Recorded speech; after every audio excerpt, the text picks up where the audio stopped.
Ya, live kok ini. Halo. Hai teman-teman, selamat berjumpa kembali. Ini kok apa namanya? Ada accident nih sebenarnya karena harusnya saya diundang untuk IG live bersama akunnya Mbak Dahlia. Ternyata entah apa yang terjadi, akunnya beliau aku nggak bisa masuk gitu. Jadi sekarang ganti ke akun saya. Hai Mbak. Iya.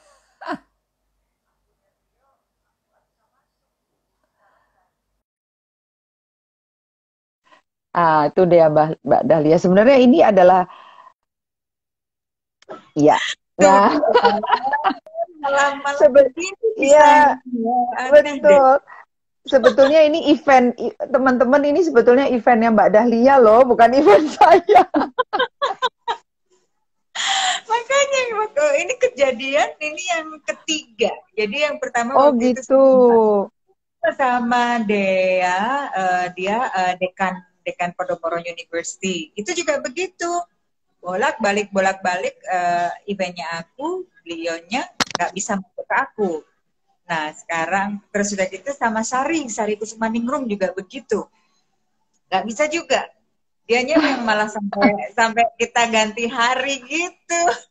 Oh, terus ini gimana caranya bisa bisa share untuk bisa share ke IG-nya Mbak Dahlia gimana caranya dong?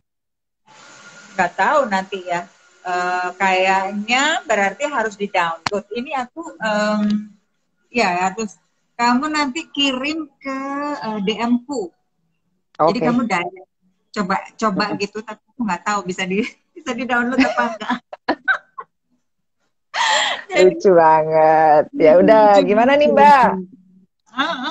Seru banget ya. Jadi akunya terus ini aku kepotong jadinya ya kayak Enggak, tapi di tempatku sih jelas. mukaku kepotong nggak? Nggak ya. Enggak, cantik. Kamu juga cantik. Aduh tuh lukisannya di belakang itu, aku belum juga ya untuk apa namanya touring di rumahmu ya. Iya, yuk kapan yuk kita ajak sahabat-sahabatnya Mbak Dahlia untuk masuk ke Hmm, gudangnya Akil. iya mau tuh masuk ke gudangnya Akil gitu. Mm-mm, Oke, gitu. mm-mm, Jadi mm-mm. teman-teman semua emang seperti yang tadi Amalia bilang gitu bahwa ini tuh sebetulnya eventnya aku. Jadi aku yang mengundang Amalia Prabowo ini seorang kreatif digitalpreneur dan juga motivator ya, motivational speaker gitu. Nah, terus beliau ini sudah malang melintang berapa puluh tahun di dunia advertising ya, gitu. Terus, nah sekarang ini sedang menekuni dunia digital. Jadi digital onboarding untuk learning dan juga untuk Hmm, UKM untuk ekspor dan import gitu ya. mundurin. Iya, betul, betul banget Kamu Mbak. turun-turun gitu. Si Akil sih, Umi dilihat dia lihat dari kameranya dia. Terlalu terlalu gede, Umi terlalu gede katanya gitu. Jadi ini aku diatur Kamu sama enggak ada yang ngatur nggak? ada penata gayanya Mbak. Aduh. Bagus, bagus. Oke. So aku terima kasih banget. Jadi Amalia udah mau berbagi gitu kali ini tuh benar-benar akan mengupas tentang Amalia gitu. Jadi tentang Amalia Waduh. tentang creative parenting ya gitu. Ini nggak apa-apa dong ya gitu karena kan ini juga udah berdasarkan dengan buku Wonderful Life yang ditulis ya waktu itu ya gitu dan sebenarnya ini menarik banget jadi kalau aku baca itu buku itu novel itu justru ditulis setelah kamu curhat-curhatan sama Mas Handoko ya Iya, betul. Betul gitu ya banget. iya Mm-mm. ya Jadi setelah itu terus ini kayaknya ceritanya menarik banget dan itu banyak bisa memberikan pelajaran buat teman-teman yang sebagai orang tua gitu, karena banyak juga orang tua yang ya tentunya kita sebagai orang tua pasti seneng, bangga dan bahagia gitu ya mempunyai anak gitu kan. Tapi kan kita tidak pernah tahu dalam perjalanan itu akan terjadi apa gitu ya. Iya, iya, iya. Ya kan gitu, dan ada kalau dalam ilmu psikologi atau psikiater ya yang bilang bahwa kalau kita menemukan sesuatu dengan anak kita atau dengan di keluarga kita pada saat kita dalam perjalanan itu ada 5 tahapan gitu ya. Mulai dari pertama mungkin kalau ini merupakan sesuatu yang shocking banget, kita dimulai dengan denial kayak gitu ya. Nah, ya kan ya Amalia ya gitu. Nah, aku nggak mau yang aku baca udah banyak gitu. Jadi yang aku baca tentang Amalia dan Wonderful Life-nya gitu. Jadi sekarang aku yang pengen tahu dari Amalia sendiri, dan ini tentunya buat teman-teman yang lain karena dari yang aku baca juga itu bahwa banyak yang setelah membaca itu mendapatkan pelajaran gitu loh. Jadi dan ini tuh supaya jangan sampai telat lah gitu ya, gitu, telat tanda kutip gitu, bahwa kita tuh sesegera itu untuk mengetahui dan apa kita harus bersikap kayak gitu kan ya Maria ya. Iya, iya, betul, betul. Saya menyapa dulu, ada Mbak Farah di sana. Jauh sekali loh Mbak Farah ini dari Samarinda, Mbak. Iya. Tadi teman-temanku sebetulnya udah ada yang dari Prancis dan dari Inggris. Wow. Itu. Ya. Dari Prancis. Tadi mudah-mudahan sekarang bisa gabung lagi ya. Ya, oke Mbak, ya betul banget Mbak. Karena ini kan kita waktunya terbatas ya kalau di IG Live. Tapi saya setuju banget, memang ada tahapan ketika kita menerima sesuatu yang berat di dalam hidup kita. Nah, terutama anak ya Mbak. Begitu kita ini dikaruniai anak, maka secara logika aja kita langsung punya ekspektasi terhadap anak tersebut gitu. Terutama begitu anak kita lahir, kita langsung punya cita-cita. Yang punya cita-cita malah orang tuanya gitu, bukan anaknya gitu. Anak saya harus jadi ini, harus jadi itu, harus seperti ini, seperti itu. Dan yang tertinggi ya adalah ekspektasi terhadap pendidikan. Gitu. Jadi udah, karena kita punya standar umum bahwa anak itu harus memiliki pendidikan gitu. Formal ya nih Mbak.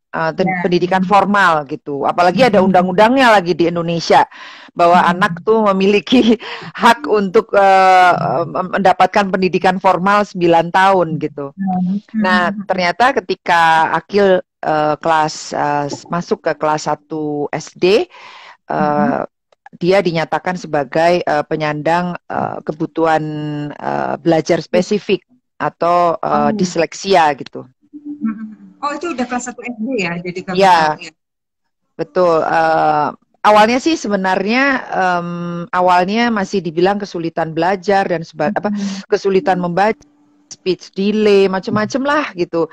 Belum sampai keputusan bahwa dia disleksik gitu. Nah, sampai dia umur sekitar kelas 3 ya kalau nggak salah, baru dinyatakan bahwa, karena saya ketemu dengan ahlinya, Dr. Kristiantini Dewi, founder dari Asosiasi Disleksia Indonesia, baru ketahuan bahwa dia ini disleksik gitu. Dan salah satu guru di sekolahnya sudah menyatakan bahwa anak ini tidak punya masa depan akademis. Jadi dibayangkan ya, seorang ibu yang ambisius pada saat itu, Mbak. Kemudian ibunya bener. Ini karirnya tuh kayaknya habis ini gitu. Iya, ya. Yang semuanya hidupnya tertata gitu, ada tujuannya. Kemudian dari dari muda udah sudah apa ya, dicekoki di pemahaman gitu ya, bahwa untuk menguasai dunia gitu, untuk apa namanya, menjadi orang yang terhormat, kamu harus memiliki pendidikan formal yang tinggi gitu. Jadi apalah S1, S2, S Mambo, semuanya SSS itu harus diambil gitu. Jadi tiba-tiba ketika anak saya dinyatakan dia tidak punya masa depan akademis, itu ya hancur lebur gitulah Mbak. Jadi runtuh aja dunianya gitu. Tadi seperti Mbak Dahlia bilang, denial gitu ya. Itu betul. Itu adalah tahapannya. Tahapannya denial, kemudian marah, kemudian putus asa. Itu semua sudah saya lewati dan terlalu lama. Saya marah dan sebagainya itu 2 tahun ya. Dan kenapa saya sekarang bilang pada teman-teman bahwa ya namanya juga kehidupan, jadi jangan terlalu lama marahnya gitu, jangan terlalu lama denialnya, jangan terlalu lama menyalahkan Tuhan gitu, karena saya sudah menjalaninya gitu loh. Sama ini juga ya, terus sudah gitu terus ada bargainingnya juga, kok ini kok itu gitu kan. Marahnya tuh kenapa harus saya, kurang apa sih saya gitu, katanya kamu maha pengasih dan maha penyayang gitu-gitu kan gitu. Tapi untungnya juga lingkungan sangat sangat berperan Mbak gitu. Jadi keluarga inti itu sangat berperan gitu. Jadi ketika kita keluarga inti gimana itu pada saat melihat kan soalnya kan gini, kalau keluarga inti kan pasti intinya tuh dari kita ya. Kan pasti nanti di ngeliatnya, kamu kan oke semua gitu. Ini barangkali pasanganmu ini gitu. Jadi kan gitu kan, kadang-kadang kan ada penyalahan seperti itu gitu. Betul. Enggak, itu tadi ketika saya bukannya sombong, bukannya congkak gitu, tapi saya sudah melampauinya. Jadi sudah tidak perlu lagi untuk ini karena suami saya ini kebetulan karena disleksik itu adalah keturunan ya Mbak. Apa namanya, terbawa oleh DNA gitu. Jadi ya udah nggak usah nyalain bahwa ini DNA saya, ini DNA suami. Terus mau apa? Ya kan? Sudah ada keputusan itu dari yang maha kuasa gitu ya. Jadi ya sudah, kita jalani saja gitu. Jadi dari denial kemudian sebaiknya tahapnya itu langsung mencari ilmunya, Mbak. Jadi menemui ahli itu sangat penting. Itu. Jadi ketika kita sudah berdamai dengan diri kita sendiri, ya sudah, lalu segera mencari ahlinya gitu. Saya selalu jadi, kalau sudah di tahap acceptance ya. Jadi iya betul. Ya. Jadi saya selalu menggunakan ini Mbak Dahlia, menggunakan analogi ketika kita di pesawat, pramugari itu kan selalu memberikan tahap-tahap untuk ini ya Mbak, apa namanya, safety, apa, betul. Nah itu kan selalu ada adegan di mana oksigen itu ke orang tuanya dulu, baru ke anaknya ya. Betul. Nah sama juga ketika kita menangani anak-anak berkebutuhan khusus atau kita menangani keluarga yang bermasalah gitu, maka kita dulu yang dapat oksigen gitu. Kita dulu yang berdamai dengan diri kita sendiri, baru kita menolong orang lain, menolong anak itu gitu. Jadi itu yang saya jalani, Mbak. Jadi saya berdamai dulu dengan diri saya gitu. Tidak gampang, ya berdarah-darah juga gitu. Nah setelah itu baru saya bisa membantu Akil dan Satria gitu. Karena dua-duanya Mbak, betul. Nah setelah itu saya baru menemui ahlinya. Nah ketika saya menemui ahlinya, yang terpenting adalah saya harus menguasai pengetahuan mengenai masalah anak saya ini. Kebetulan karena Akil disleksik, maka saya merasa saya wajib untuk menguasai tentang disleksia supaya tadi intervensinya, kemudian penanganannya itu tepat guna gitu Mbak. Tepat guna dan terarah ya, jadi udah betul. Betul. Jadi yang pertama adalah berdamai dengan dirinya sendiri, kemudian yang kedua adalah kita menemui ahlinya, kita membekali diri kita dengan pengetahuan mengenai permasalahan tersebut. Yang keempat yang terpenting adalah masuk dalam komunitas sesuai dengan permasalahannya.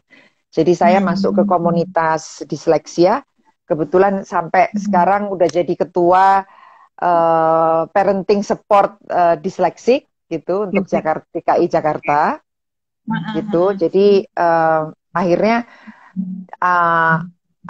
asah asuh dalam komunitas itu menjadi penting gitu. Itu yang membuat kita kuat.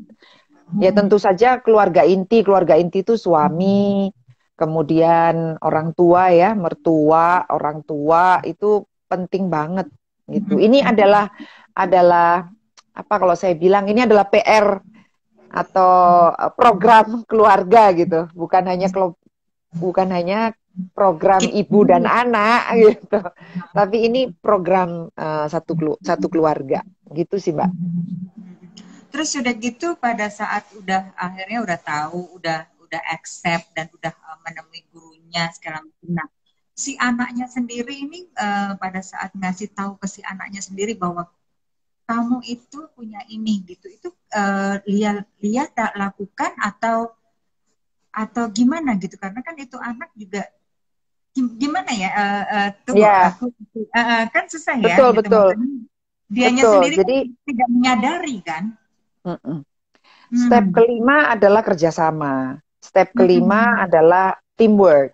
Nah, teamwork itu adalah orang tua, kemudian guru, kemudian anggota keluarga, dan anak itu sendiri, Mbak. Jadi makanya harus ketemu psikolog yang cocok gitu. Nah, psikolog yang cocok ini adalah psikolog yang juga yang diterima oleh anak kita gitu. Nah, ketika psikolognya ketemu, maka kita harus didampingi psikolog tersebut untuk berbicara kepada anaknya bahwa dia ada di dalam kondisi ini gitu. Harus didampingi ahli kok Mbak, nggak mungkin kalau tidak didampingi ahli ya gitu.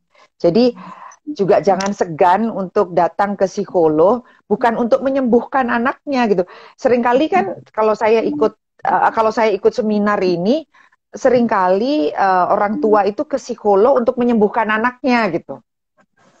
Padahal bukan. Sebetulnya menurut saya psikolog ini maksudnya salah satu tugas yang terpenting adalah ketika kita mendatangi psikolog adalah untuk mencari pola kerjasama. Betul. Gitu. Bagaimana saya bisa kerjasama ya? Bagaimana saya bisa berdialog ya sama anak saya gitu, Mbak. Soalnya kan nggak ada sekolah parenting ya Mbak ya. Jadi semuanya kan semuanya itu kan trial for the best gitu. Saya nggak suka ngomong trial and error gitu. Saya nggak seneng gitu maksudnya. Ya. Jadi karena kita mencoba untuk menuju yang baik, maka kita harus menggandeng ahlinya gitu. Nggak bisa diputusin sendiri semuanya gitu. Banget ya semuanya. Karena ini apa ya? Ada Mas Diana, ada Mas Eko tuh, ada sahabat saya juga. Terima kasih sudah perkenalkan, ini sahabat saya juga Mas Eko, Mbak Dahlia gitu. Halo, perkenalkan semuanya. Selamat sore. Selamat sore sahabat-sahabat yang udah masuk di sini. Ini jadi masuk ke ruang Amalia, padahal ini sebetulnya masuk. Jadi Mbak Dahlia masuk ke lingkaran saya nih, teman-teman yang concern banget dengan anak-anak berkebutuhan khusus, Mbak. Betul.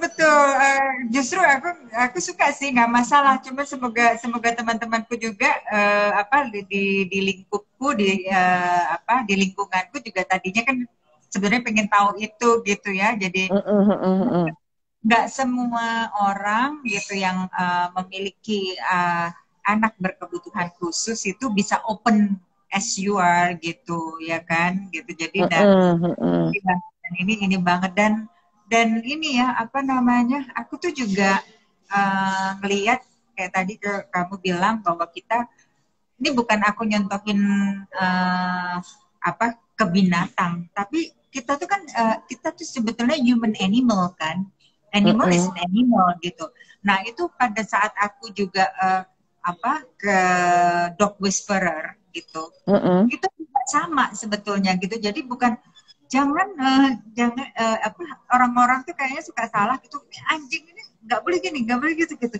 Ibu sebetulnya yang diitukan tuh juga pemiliknya gitu. Jadi kan kita kayak parentnya si anjing juga gitu kan. Jadi ya sama gitu karena punya perasaan yang sama gitu ya. Jadi ini agak melenceng dikit, tapi ini maksudnya ininya esensinya tuh adalah memang kita sebagai parent gitu, whoever yang kita rangkul itu seperti itu ya. Jadi kita memang harus berdua gitu.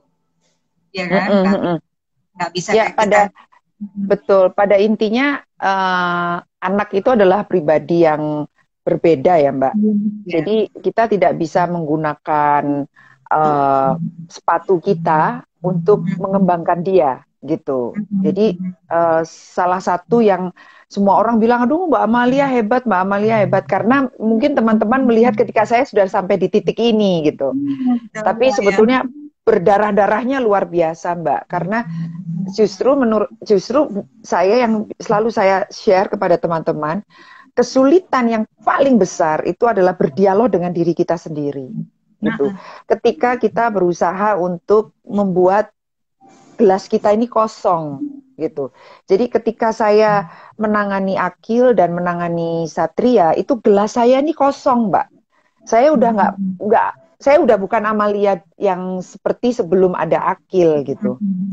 Jadi ketika saya memutuskan Akil untuk stop sekolah formal, gitu.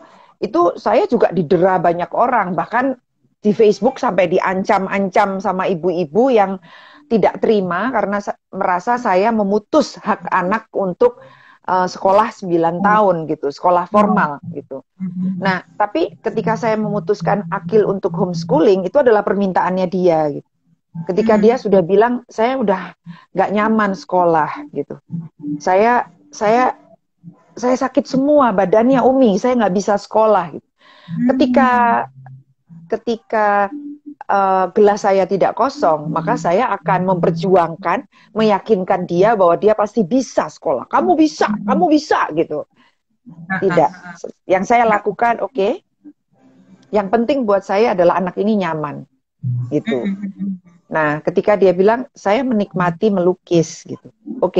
Yuk kita jalani bersama. Ini Mbak bisa lihat background aku ya. Background ini tidak akan mungkin terjadi ketika dia sekolah formal, Mbak. Benar. Gitu. Jadi buat saya, untuk apa dengan Akil yang IQ-nya bagus gitu, tapi dia kesulitan untuk membaca, kesulitan untuk bersosialisasi, tapi dia dipaksa untuk belajar kimia, belajar fisika, belajar aritmatika yang buat dia nggak penting, Mbak. Betul, benar. Gitu. Jadi akhirnya kami memutuskan untuk sekolah di rumah. Dia paling tidak mengerti dasar-dasar matematika, tapi saya dan Akil sepakat bahwa dia harus menjadi pakar seni rupa. Gitu. Jadi seluruh harinya itu hampir 5 jam sehari dia menggeluti seni rupa gitu. Betul. Dan akhirnya lompatannya luar biasa gitu ya. Jadi sampai lukisannya dikirim keluar, dipakai sebagai riset gitu. Kemudian dia sampai ke Rusia, sampai ke Jepang, sampai ke New York gitu. Itu tidak akan tercapai kalau dia masih sekolah formal, Mbak. Benar. Gitu. Ya. Jadi akhirnya saya memposisikan diri menjadi fasilitatornya Akil. Gitu. Saya hanya membuatkan relnya saja. Gitu. Kecepatan juga sesuai kecepatannya Akil. Gitu. Saya tidak ngeset apapun. Berbeda dengan Satria. Satria juga disleksia, tapi dia memiliki tingkat IQ yang lebih tinggi gitu ya. Jadi dia gifted, Mbak, gitu. Ya, jadi disleksia ini karena IQ-nya normal, gitu ya. Jadi sangat berbahaya ketika dia dianggap berkebutuhan khusus, dianggap tidak memiliki IQ yang cukup gitu. Nah, Satria ini dia gifted, IQ-nya sangat tinggi, tapi dia tidak memiliki kemampuan untuk berbahasa sosial Oh, gitu. nah ini lain lagi nih. Disleksik juga, tapi dia kesulitan berbahasa sosial, Mbak. Jadi Oh, nah kata-katanya kamu tuh gimana itu? jutek gitu. Hah? Kelihatannya jutek. Iya, iya, iya. Iya, Kalau kemarin karena kosakatanya sangat sangat minim. terbatas. Jadi dia ya sebagai contoh ini, misalnya dia pulang, Umi, guru saya baru, orangnya panjang, kan? Hah? Karena dia tidak bisa menggunakan harusnya kan tinggi gitu. Tinggi. Tapi Oh, buat oh. dia ini juga panjang gitu. Nah, Panjang ke pernah atas ya. bener dia panjang ke atas. Jadi akhirnya penanganannya berbeda, Mbak Dahlia. Penanganannya berbeda karena dia Hmm. jauh lebih kritis, jauh lebih sensitif gitu ya, lebih moody Hmm. gitu. Jadi akhirnya gelasnya kosong lagi nih di Satria nih, Oke, gitu. ya, ya, ya. Nah, kan kalau kalau Akil jadi udah ketahuan gitu, jadi talentanya adalah dilukis ya gitu. Dan aku paham banget gitu kalau karena aku dulu juga begitu, nilaiku juga yang 10 tuh melukis waktu SD. Nah, itu tuh pasti apalagi Akil ya gitu, pasti nanti berantem terus sama gurunya kan, karena kan guru kan dikasih pakem-pakem sesuai dengan kurikulum ya. Sedangkan Iya, Akil betul, betul. lukisannya ke sana kemari kayak gitu dan pasti tidak akan bisa Mm-mm. dilakukan oleh guru SD gitu kan. Gitu. Nah, Betul, terus betul. kalau Satria yang ditemukan apa nih talentanya? Satria kebetulan dia sangat suka modeling apa model gitu. Jadi dia suka merak, Mbak, gitu. Jadi dia ke arah arsitek gitu. Oh, Jadi dia memang kemampuan kemampuan membacanya terbatas, tapi dia mempunyai kemampuan untuk berapa ya 3 dimensi gitu. Dia bisa, berbentuk gitu iya ya dia. kalau kalau Hmm, bikin komik tuh 3 dimensi gitu dia, sangat ini sekali. Jadi dalam. kemungkinan besar dia ke sana gitu. Kamu beliin ini aja kayak dulu ayahku waktu waktu adikku masih mulai dari umur 3 tahun itu dibeliin Mm-mm. namanya teacher teknik gitu. Oh, Jadi oke, oke. jadi kayak sebetulnya kayak Lego, tapi kalau Lego kan apa ada bolong-bolongnya terus tinggal dipasang-pasang gini. Nah, kalau Mm-mm. Fisher teknik itu karena ada tekniknya gitu juga jadi harus ada yang dipotek-potek dulu, ada yang di segala macam itu sampai kalau misalnya Fisher teknik itu dia membuat mobil atau motor gitu, itu ada jalannya juga kayak gitu. Jadi itu sampai ke situ sih gitu. Halo Mm-mm. Mbak Mm-mm. Amalia, nih ada nih Mbak Amalia. Halo Mbak Pak Ides. Oh, ini teman Mm-mm. kami. Itu sahabat-sahabat saya. Oke, oke, seru. Nah, terus oke, jadi kemarin kalau nggak salah Akil jadi udah lulus SMP ya sebetulnya, tingkat Eh, SMP. kalau Akil sekarang udah SMA kelas 2. Yang lulus SMP itu Satria. Oke, yang waktu kamu posting itu dulu, oh itu Asatria ya, lulus SMP. Satria lulus apa namanya SMP. Dan itu tadi dia dapat apa namanya lulus dengan sangat sempurna untuk bahasa Inggris gitu. Wah, Nah, padahal nggak pernah les bahasa Inggris, Mbak. oh, Sama sekali gitu. iya, Dia hanya sangat rutin dari sekali. gitu ya. Nah, dan saya juga nggak tahu kenapa kok dia arahnya tuh vintage gitu, Mbak. Dia sangat mempelajari tank kuno gitu. Dia sangat hafal. Tank A ini ada di tahun 1945, tank ini dibikin oleh Hitler, tank ini dipakai oleh, aduh, dia hafal di luar kepala. Itu kayak Kehebatannya ini. apa? Kamu pernah lihat ini nggak sih apa Ellen DeGeneres? Itu Mm-mm. kan dia punya program yang dengan anak-anak kecil yang dengan IQ yang kayak gitu, IQ-nya Iya, jadi betul. yang dia ngerti apa dunia, apa negara, bendera, Betul. terus ini Mm-mm. itunya gitu kan, Mm-mm, mm-mm, mm-mm. sama yang Ya apa itu presiden Amerika gitu. betul. Kemudian, nah tiba-tiba saya juga nggak tahu. Terus dia, aku pokoknya kalau lulus nanti mau ke Jerman, gitu. Itu juga nggak tahu Mbak kenapa gitu. Dan Ya karena itu tadi harus, teknik itu kali. iya mungkin karena teknik dia bilang, karena Oh, iya. tekniknya sangat sangat bagus gitu. Ya, ya itu karena saya sudah menempatkan diri sebagai fasilitator, ya udah itu harus saya jalanin gitu Mbak. Saya harus konsekuen gitu. Iya, iya, iya. Nah, terus apa namanya pembagian, kalau setahu saya kan dulu itu atau masih dijalankan atau enggak itu sih siapa Akil yang kalau setiap Sabtu atau Minggu itu ke gunung itu masih Nah, masih masih. tapi dalam arti gini, eh, karena COVID dan sebagainya memang jarang. Tapi akhirnya saya bikinnya seperti ini. Setiap Sabtu, Sabtu dan Minggu kita harus ke tempat-tempat yang memperkuat ketertarikannya mereka. Jadi you name it deh Mbak. Museum manapun, museum yang gede, kecil dan sebagainya itu selalu setiap Sabtu Akil harus ke sana Harus gitu. disempetin ya. Betul, museum terutama museum, pameran, pertunjukan kesenian itu wajib. Itu bagi saya mau males mau enggak udah pokoknya wajib.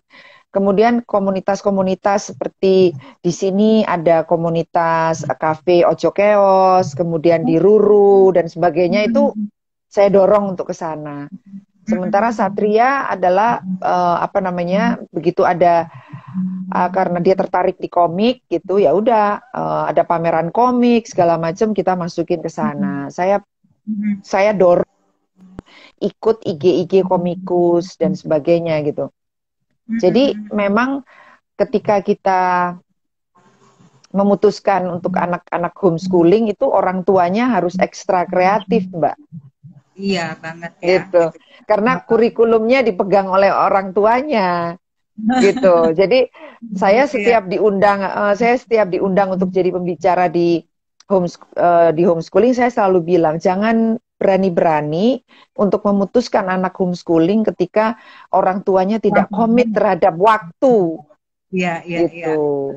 Jadi orang tuanya harus komit terhadap waktu. Kalau enggak berat buat anaknya gitu. Dan setelah setelah masuk di homeschooling maka difokuskan apa pengembangannya gitu. Jadi ketika pengembangannya teman-temannya Akil ada yang pengembangannya menjadi artis ya difokuskan ke artis. Ada temennya Akil menjadi apa namanya penari balet gitu, skating ya udah di sana difokuskan di sana Iya gitu. betul, memang nggak ada salahnya kok untuk menjadi yang terbaik di bidang yang dia minati gitu kan, gitu. Kalau Betul, betul. ya kan nggak usah jadi yang kayak zaman dulu gitu yang harus sampai apa dokter, insinyur gitu-gitu Iya. kan. Ada Om Elmo loh, ada Om Elmo. Halo Elmo Hill, sukses selalu untuk Akil. Iya. Iya, Jadi Mbak Dahlia pasti kenal banget dong sama Elmo dong. iya kenal kan Small apa world ya adik, Mbak, ternyata iya, kita. iya adiknya Elmo kan Hani kan nikah sama Denny Suryo. Ya, ya, ya, ya. Denny, aku kerja bareng waktu di Belgia gitu. Hmm. Nah, tadi aku juga menjelaskan di awal gitu bahwa apa sahabatku ini juga ternyata saudara kita ya gitu kan. Saya Saudara jauh tapi kita terkoneksi dekat gitu ya. terkoneksi dekat. Iya, betul, betul, betul. Itu Nah, sih Mbak. Jadi, terus jadi kalau apa tadi dari satu keluarga aja gitu udah ada dua macam disleksik ya. Sebetulnya disleksik itu ada berapa macam sih atau sebetulnya disleksik itu sama tapi terus penekanannya beda-beda? Mm-mm. Wah, ini harus ahlinya yang bicara ya, Mbak. Tapi maksud saya Tapi kalau kamu lihat dari teman-teman anaknya gitu. ya teman-teman harus cek lagi banyak sekali apa namanya sumber-sumbernya. Tapi setahu saya memang disleksi itu bermacam-macam, Mbak. Jadi ada tingkatannya juga disleksik menengah, apa istilahnya ya, kayak misalnya Akil tuh parah sekali gitu ya. Jadi dia sangat Itu sulit. lebih sampai parah banget gitu. Jadi dia Kamu termasuk berapa tingkat kali yang ketemu? cukup tinggi dan alhamdulillah sekarang dia udah baca novel yang segini-segini, Mbak. Gitu. Karena dari berapa tahun ya, dari 3 tahun kami itu melatih dia untuk rutin membaca gitu, meskipun dia sulit. Setiap hari dia harus mengumpulkan 10 kosakata baru. Nah, setiap pulang kantor itu duduk sama saya dan saya selalu menunjukkan gambar-gambar untuk menjelaskan kosakata-kosakata baru tersebut. Jadi misalnya pertemanan gitu. Seringkali orang tua take it for granted aja, Mbak, anaknya dianggap tahu aja bahasanya. Padahal misalnya pertemanan, kemudian kompromi, Gitu ya. Itu tahu nggak itu? kemudian kenapa? Kayak tadi pun pertemanan gitu. Jadi itu dari Mm-mm. asal kata teman terus ditambah Oh, tambah itu kan ininya ya, tata bahasanya ya. Yang perlu adalah konsep. Anak konsep ini harus tahu, pertemanan. ya, jadi harus Gitu. konsep gitu. Jadi kita menunjukkan foto, gambar gitu ya, gambar ini, kemudian jadi kayak gitu, semuanya dalam bentuk visual gitu. Kemudian yang menarik misalnya kompromi gitu. Apa sih kompromi gitu ya? Kalau kita jelaskan dengan kata-kata, orang anak ini understanding wordnya tuh lemah sekali, ya sulit Pasti kan. Jadi sulit. kita harus pakai gambar. Ini loh Oke. maksudnya kompromi gitu. Kemudian musyawarah, waduh Mbak, itu luar biasa. Dan itu eh, Dalam sekarang dia pembicaraan udah, wakilan ya. sekarang dia sudah menyelesaikan novel-novel yang luar biasa gitu. Karena dalam 3 tahun tuh kita selalu setiap hari 10 kosakata sampai hari ini.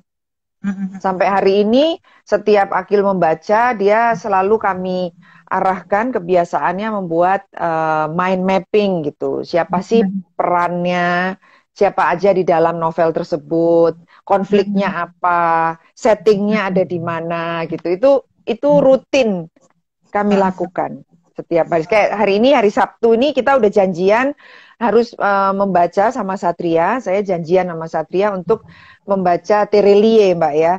Jadi Satria bawa satu buku. Jadi kami kalau beli novel harus dua. Satu saya baca, Satria juga baca. Gitu. Kemudian kita sama-sama membahas konflik yang terjadi Konsep. di novel tersebut gitu. Itu dan akhirnya mereka menyukai sampai membawa Satria sama Akil datang ke kantor Kompas untuk bertemu sama wartawan, untuk lihat bagaimana proses di Kompas, bagaimana sampai menjadi surat kabar gitu. Hanya supaya Akil mau membaca surat kabar gitu. Nah, Oke. itu yang membuat jadi ya karena bukan sombong dan congkak ya, tapi karena saya sudah mengosongkan semua gelas itu, maka ya menjalaninya enak aja gitu, Mbak. Iya Ya tentu betul. saja menjelang ke sananya berdarah-darah sih, Mbak, gitu. Iya, betul betul. Tapi saya merasa saya punya tanggung jawab untuk memberi dia jalan gitu. Saya tidak punya tanggung jawab saya tidak punya tanggung jawab dia harus jadi apa. Nggak bisa, saya stres nanti gitu. Iya iya Tapi iya. yang saya lakukan adalah saya membukakan jalan gitu, gitu Mbak. Iya.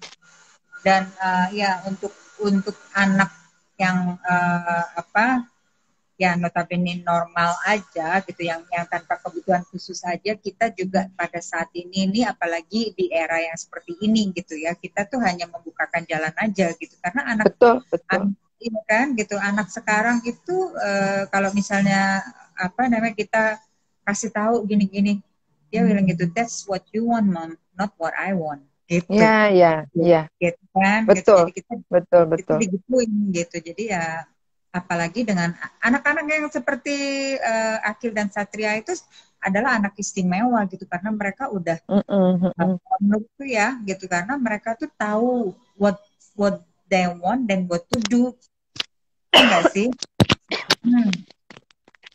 Gitu. Iya, betul. Dan Hmm. apa namanya, anak-anak yang memiliki apa namanya kekhususan ini kan satu yang harus dibekali bahwa mereka harus tahu dia punya sesuatu gitu. Itu yang berat, Mbak. Itu. Jadi seringkali banyak saya di kelas-kelas parenting bagaimana menghindari bully gitu ya buat anak-anak yang berkebutuhan khusus ini gitu. Saya yakin apa yang saya lakukan belum tentu cocok untuk ibu-ibu, untuk anak-anak yang lain karena semua anak-anak itu spesifik ya. Maksudnya setiap anak-anak itu spesial gitu, memiliki pola sendiri-sendiri.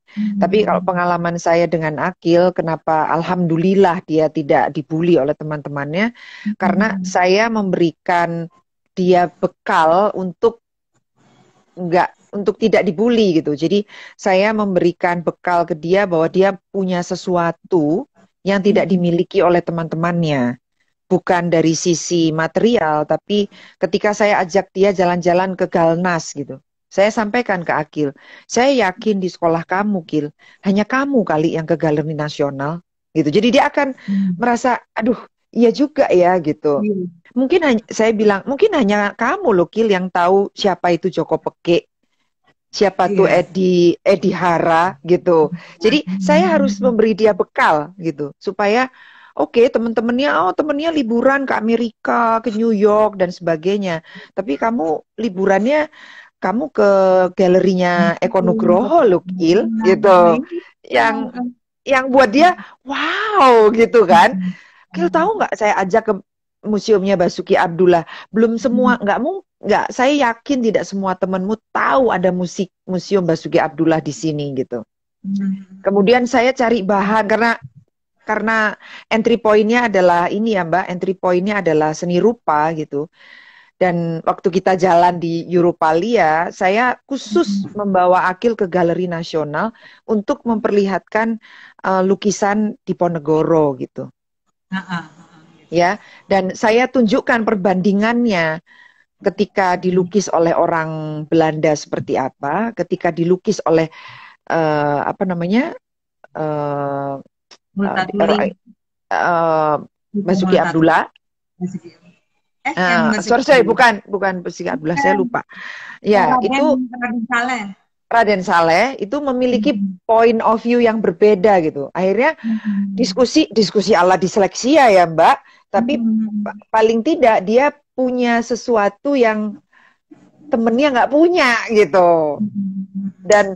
Dan yang temennya nggak punya itu adalah knowledge gitu.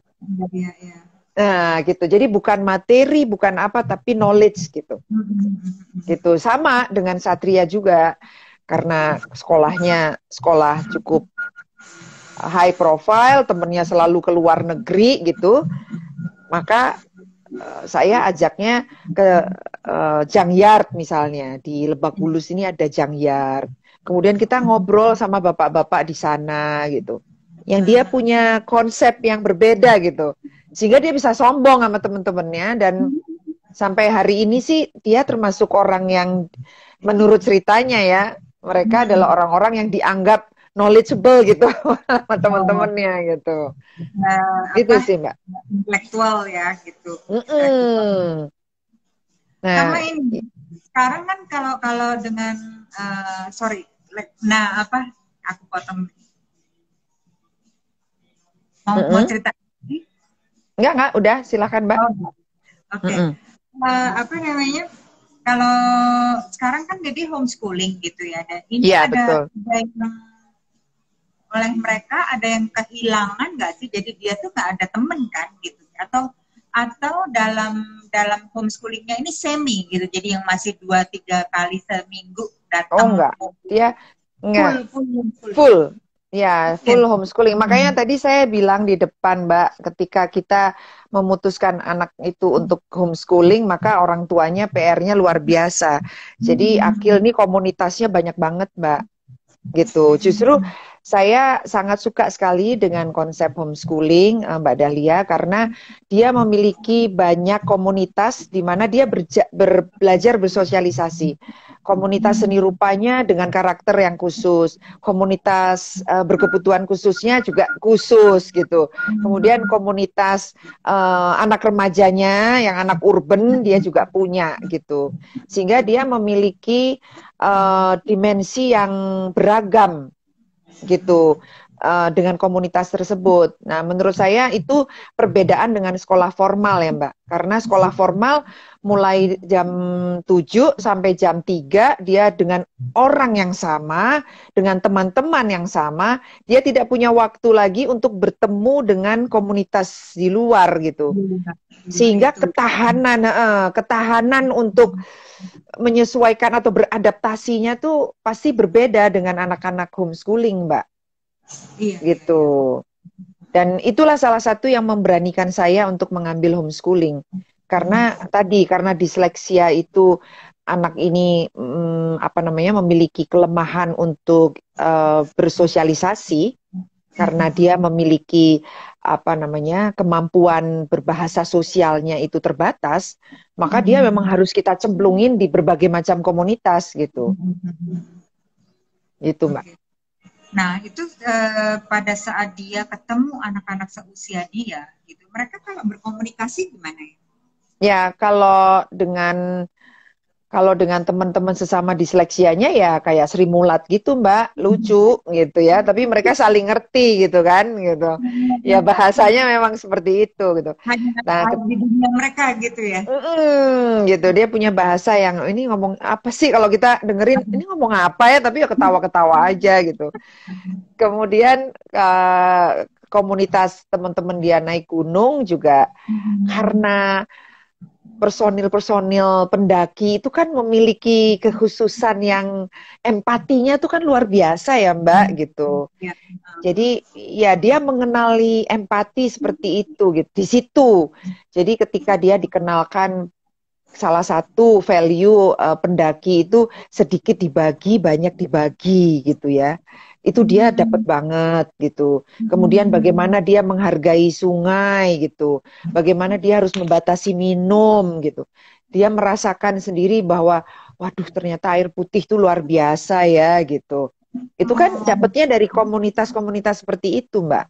Gitu. Terus kemudian ketika dia bertemu dengan teman-temannya urban gitu ya, yang sangat urban banget gitu, yang sangat urban, dia kemudian bisa membagi gitu. Oh, kalau ketemu sama orang-orang teman-teman urbannya dia harus bersikap seperti apa, dia harus bersikap seperti apa. Itu kan nggak bisa kita latih, Mbak. Iya, benar. Gitu. Dilatihnya ya dicemplungin aja udah gitu. Dan gitu. Dan memang kita modali ya setiap hari sih memang cukup keras kita untuk nggak bisa seperti ini. Kamu ngomong sama ini nggak bisa kalimatnya seperti itu gitu. Nah, Satria juga demikian gitu. Jadi kami latih untuk bisa membedakan bahasa tubuh seperti ini nggak boleh. Kemudian ekspresi muka harus seperti apa. Itu kami latih. Gitu. Jadi pendampingannya total ya. Jadi pada saat kamu kerja gimana dong? Kebetulan saya punya partner, Mbak, gitu. Jadi kami berdua gitu menjalani bersama-sama dan alhamdulillah partner saya mendedikasikan buat anak-anak. Nah, itu juga salah satu yang penting sekali. Misalnya kalau saya bilang suami istri gitu, maka harus salah satunya all out, Mbak. Kita berbagi gitu. Jadi harus salah satu yang memang mendedikasikan waktunya untuk bersama anak-anak ini, gitu. Jadi pasangan saya kita udah sepakat. Jadi saya bekerja dan dia mendedikasikan seluruh waktunya buat anak-anak. Harus seperti itu. Harus gitu, dan seperti tidak itu. harus, iya, dan tidak harus yang wanita gitu ya, yang harus oke, saya yang di rumah, menurut saya sudah bukan zamannya lagi lah gitu. Ya, karena Teman-teman waktu seperti itu dirimu. betul, waktu itu kegiatan Akil sangat fisik ya. Jadi dia harus naik gunung, dia harus datang ke banyak pameran, dia harus banyak ke luar negeri gitu. Yang secara fisik saya udah nggak kuat gitu. Hmm. Jadi itu saya serahkan kepada partner saya gitu.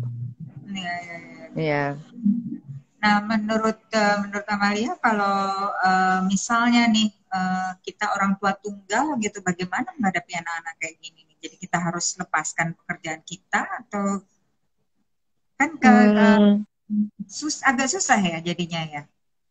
ya. Itu Kalau menurut double saya, double ya. double effort. Betul. Kalau menurut saya memang harus ada pendampingan tadi ya, psikolog atau apa ya Mbak. Hmm. Kemudian yang terpenting itu adalah teamwork dengan anaknya sendiri gitu. Hmm. Jadi ketika anaknya sudah biasa diajak berdialog gitu, maka didampingi oleh psikolognya, kita bersama anaknya untuk berbagi peran gitu. Ketika single parent ya Mbak, Iya, iya. gitu. Nah, setelah itu kita harus menentukan salah satu dari anggota keluarga yang bersedia untuk membantu, gitu. Oke. Mm-mm. Terus tadi kalau Akil kan apa namanya udah ketahuan ya, jadi dia adalah pelukisan gitu. Pernah nggak sih dia ada lukisannya itu yang misalnya tidak diterima orang gitu, kamu kok lukisnya kayak gini sih, kok ini warna ini sama ini kan no group gitu, apa gimana, itu dia ada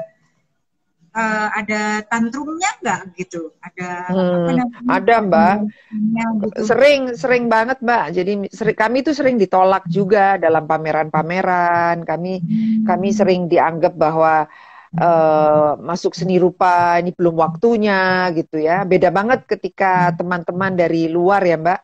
Iya. Teman-teman di Amerika yang sudah menerima lukisan Akil sebagai sebuah gifted yang luar biasa, teman-teman di Jepang, kemudian teman-teman di Rusia ya waktu itu, dan di Indonesia yang paling sulit gitu. Jadi nggak bisa masuk ke seni rupa karena kamu bukan seni rupa, kamu anak berkebutuhan khusus. Disampaikan pula ke anaknya gitu ya. Jadi kemudian ada juga yang kamu nih diseleksi bukan kebutuhan khusus, jadi kamu nggak boleh masuk ke area ini, ada juga gitu. Ya, jadi penolakan-penolakan itu selalu baliknya ke orang tuanya. Makanya saya bilang orang tuanya nih harus damai dulu, oksigennya harus banyak gitu loh ya. Karena kami juga nggak boleh ikut marah gitu, karena ya ini adalah kehidupan gitu ya. Memang seperti inilah kehidupan ini gitu, berat sekali gitu. Iya, iya, Jadi benar-benar. jadi kami modali dia untuk kamu percaya aja sama diri kamu, Kil. Mau diterima nggak diterima lukisanmu, nggak usah peduli. Asal kamu nyaman aja, gitu. Ayo kita sama-sama. Nanti universe yang akan menempatkan kamu akan di mana, gitu. Itu yang Akan selalu saya, ya gitu. itu yang selalu saya tanamkan ke Akil dan Satria, gitu. Selama kamu tidak melanggar tata susila, kamu tidak melanggar hukum dan kamu nyaman melakukannya, kamu harus melakukannya, gitu. Itu yang saya sampaikan ke anak-anak sih Mbak, gitu. Nah, keras memang gitu, tapi kerasnya itu untuk membuat mereka kuat gitu, memandang dirinya itu something gitu. Saya punya sesuatu gitu. Itu yang jauh lebih sulit daripada saya harus meyakinkan semua orang gitu ya. Enggak. Iya, Nanti iya, orang iya. akan melihat sendiri menurut saya gitu. Susah kalau kita meyakinkan semua orang, pasti ada haters, ada lovers kan gitu. Jadi ya Betul, betul. Jadi lebih baik menciptakan kayak ya akhirnya Akil terpilih dari beberapa asosiasi di luar negeri dan sebagainya, ya kita cari itu sendiri gitu, karena ya kami nggak dapat dukungan di sini gitu. Dan saya juga nggak marah-marah karena ya sudah, memang itu tata kelola di sini seperti itu ya Mbak. Jadi ya sudahlah gitu. benar-benar. Terus apa namanya, kalau berkumpul tadi dengan asosiasi ya, atau apa, atau Ya perkumpulan di komunitas ya, dengan komunitas. komunitas-komunitas ya. Itu berapa Ya, berapa kali seminggu atau nah ada pertemuan rutin gitu? kebetulan karena ini apa namanya Lagi dengan pandemi. teknologi ya, karena ada teknologi sekarang kita bisa IG Live, kemudian Instagram, Facebook dan sebagainya. Jadi bisa dibilang kita bertemunya sangat frekuensinya sangat tinggi, Malah sangat bagus. sering ya saling berbagi gitu ya, dan merasa nggak sendiri lah Mbak gitu. Ya. Nah terus sorry.